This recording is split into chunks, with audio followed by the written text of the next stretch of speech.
今仔日是旧历正月初5，也是年假的上尾一天。今仔日早时天气真好，不过到现在时，民众会感觉偏早时凉冷真济，提醒民众要注意温差。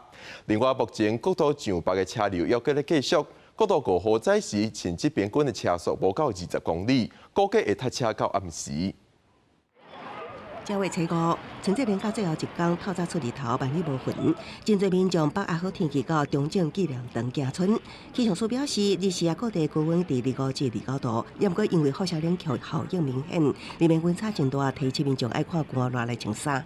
今天晚上入夜到明天清晨呢？ 中部以北的这个低温还是会来到12、13度，其他地区大约14度到18度的这个低温呢。那局部地区像彰化以北，仍然有接近快11、12度或者是10度的低温。气象署也指出，开工至15暗到16，受后面同国家东北季风影响，气温淡薄降，北部东北部有局部短暂雨。那随着收假到大顺，各度继续出现北返车阵。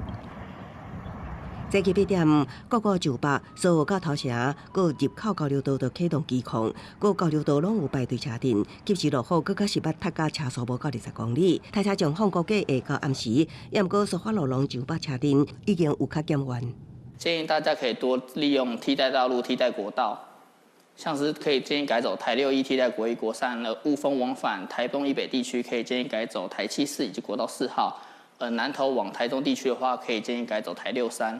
另外，可以多利用台9替代宜兰往台北地区的旅次。高公交有高初5交通量达到115万车公里，呼吁民众加利用替代道路避开车阵，以顺利迎接开工。记者综合报道。